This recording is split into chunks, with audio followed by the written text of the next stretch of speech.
우리가 몇 가지 경험이 있습니다. 우리가 과거 30년간의 어떤 주택시장의 흐름을 파악하는 것도 큰 도움이 될 거고요.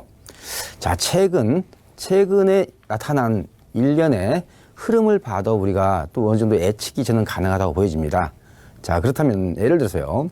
우리가 작년 8.2 대책은 상당히 고강도 종합 규제 대책입니다. 그랬을 경우 과연 어떤 현상이 나타났습니까? 시장에서 어떤 양극화와 한두 달 정도의 관망세, 그리고 나서 오를 적과 떨어질 적, 이게 구분됐었죠. 자, 그리고 나서 그 8.2 대책의 연장선상에 있었던 양도세 중과가 본격적으로 시행된 것은 금년 4월이죠. 자, 그리고 양도세 중과가 시행됐을 때 어땠습니까? 4월 달, 5월 달 정도, 한두 달 정도만 관망을 하다가 다시 급등을 했죠. 자, 그렇다면 과연 이번에 나온 9.13 대책은 주로 대출 규제에 초점이 맞춰져 있습니다. 그랬을 때 이런 9.13 대책의 정책의 효용성이 시장에서 어떻게 할 거냐. 일단은 한두 달 정도는 잠잠할 수가 있을 거예요. 그렇다면 문제는 한두 달이 지나고 나서 어떻게 바뀔 거냐. 이 부분에 대해서 상당히 많은 분들이 관심을 가지고 지켜볼 것 같습니다. 그래서 제가 오늘은 좀 제 생각과 과거의 흐름이라든지 최근의 흐름을 종합적으로 분석을 해서 말씀 좀 드리도록 하겠습니다. 자, 우리가 먼저 과거 30년간의 서울 아파트 가격의 가격은 어떻게 바뀌어 왔느냐 하는 것을 큰 흐름에서 맥만 좀 짚어드리도록 하겠습니다. 자, 먼저 보시면은, 자, 기본적으로 우리가 통계가 잡힌 시점이 86년도부터입니다. 자, 그래서, 자, 말 그대로 우리가 이제 흔히 말하는 5공화국이라고 하는 전두환 정권 하에서는 주택가격이 크게 안정이 됐었습니다. 그러면서 6공화국, 즉 노태우 정부 들어오면서부터 우리가 거칠게 이렇게 상승 시기를 탔었습니다. 이게 바로 우리가 겪을 수 있는 1차 상승 시기라고 우리가 말을 할 수가 있어요. 자, 그러면서 노태우 정부 때 주택 200만 원을 공약으로 내세우고 해서 본격적으로 1기 신도시 이 조성 작업이 들어갔습니다. 그렇게 해서 무려 이 짧은 기간 한 3년에 걸쳐서 무려 2.3배 굉장히 큰 폭으로 올랐습니다. 큰 폭으로 오르고 나서 그리고 나서 한 번에 폭락기를 맞습니다. 이 폭락기는 순수한 다른 정책적인 요인도 있습니다만 더 큰 요인은 뭐였느냐. 짧은 시간은 2.3배 오른 거에 대한 시장의 피로감이었습니다. 피로감. 즉, 시장 논리에 의해서 어느 정도 폭락이 됐던 겁니다. 자, 그리고 나서부터 김영삼 정권 들어와서는 내내 침체기를 보이다가 후반부에 잠깐 오릅니다.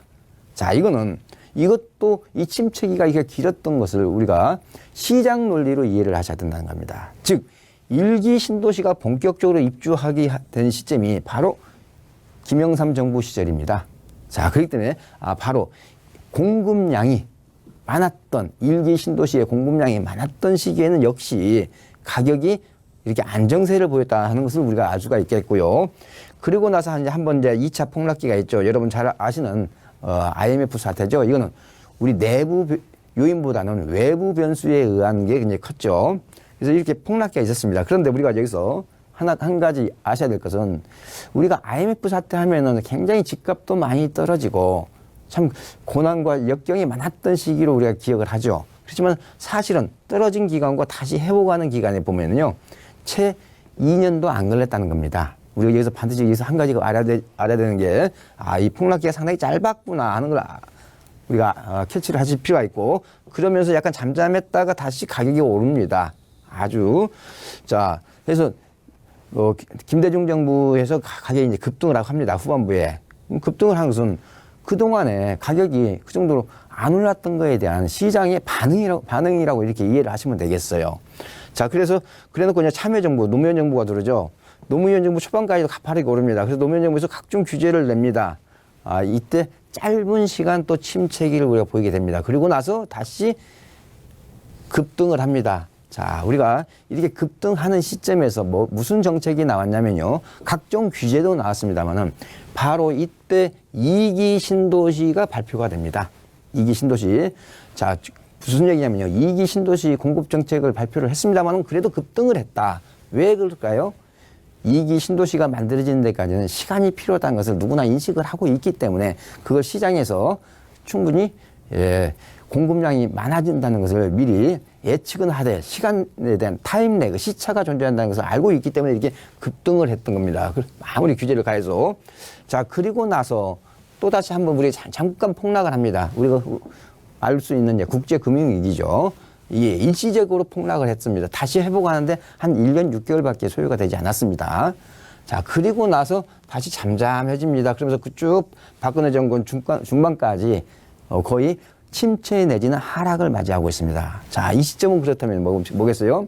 2기 신도시가 입주를 하기 시작했다는 것과 특히 MB 정부의 보금자리 정책에 의해서 어떤 주변 시세보다 낮게 분양을 했던 그런 두 가지 요인이 같이 작용을 해서 침체기가 상당히 길었습니다. 길었다가 박근혜 정부 들어와서 자꾸 이게 주택 경기 부양책을 썼죠. 그러면서 저금리와 맞물려 가지고 이제 쭉 후반부부터 올라가기 시작했습니다. 그리고 나서 지금 현재 문재인 정부에 이르고 있다는 거. 자, 그럼 여기서 제가 말씀드리는 취지는 뭐냐?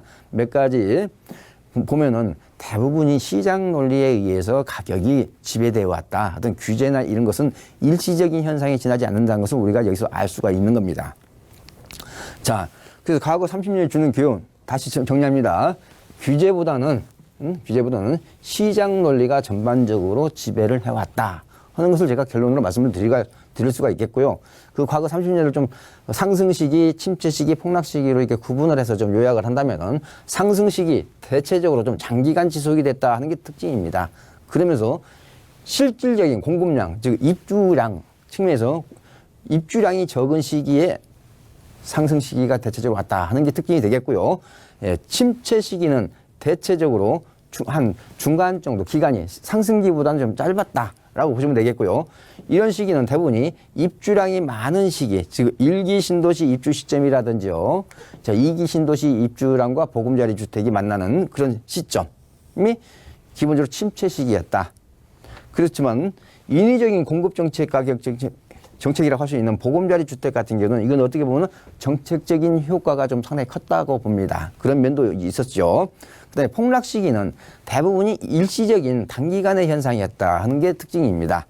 자, 그래서 예를 들어서 1차 폭락기는 장기 상승에 대한 피로도, 그다음에 외부 요인에 의한 작용, 즉 IMF 사태라든지 국제금융위기라든지 이런 걸로 인해서 폭락 시기가 왔다. 따라서 앞으로 서울이라든지 수도권의 아파트 가격의 폭락 시기가 올 건가 하는 것에 대해서는 외부 요인이 없다면은 그렇게 점철 예측하기가 어렵다는 것을 우리가 알 수가 있을 겁니다. 자, 그럼 9.13 대책이나 공급 대책이 나오고 나서 좀 추이를 좀 보겠습니다. 자, 전반적으로 보면은 상승폭이 축소되고 관망세가 유지되고 있는 거 맞습니다. 맞아요. 그렇지만 여기서 우리가 알 수 있는 것은 매물 잠김 현상은 지속되고 있다는 거. 매물 잠김 현상, 즉 공인중개사 사무실에 팔려고 내놓은 매물 자체가 극히 적다는 현상. 자, 그리고 매수자 우위 시장의 좀 폭은 좀 줄어들었습니다만은 그래도 아직까지도 매수자 우위 시장, 여기 잘못됐습니다. 매수자가 아니라 매도자입니다. 매도자 우위 시장이 유지되고 있다는 겁니다. 그렇지만 그 우위 폭이 좀 줄어들었을 뿐이라는 겁니다. 자, 그럼 데이터를 보면요, 우리가 자 금년 한 5월경에 이런 수치였습니다. 자, 6월 이랬죠. 7월부터 이렇게 급등을 해서 8월 달에는 무려 이렇게 올랐죠. 그렇게 해서 이제 9.13 대책이 나오고 나서 현재는 0.2 내지 0.1% 선입니다. 과연 이런 선이 언제까지 유지될 건가 하는 게 아마 이 방송을 보시고 계시는 우리 시청자분들도 초미의 관심사일 거예요. 자, 그래서 저는 아직까지는 9.13 대책의 실효성이 일시적인 현상인데 아직 이런 현상이 언제까지 지속될 건가에 대해서 판단하기는 아직은 좀 섣부른 면이 있다. 그렇지만은 이런 기간이 그렇게 길지 않을 거라는 것을 우리가 쉽게 예측은 가능합니다. 자, 그래서 이런 정부의 대책이 시장에서 어떻게 반응을 했느냐를 간단하게 요약을 해본다면 이렇습니다. 자, 작년 파리 대책으로 인해서는 수도권과 지방 아파트 시장의 양극화를 가져왔다. 이렇게 딱 한마디로 요약 정리를 할 수가 있겠고요.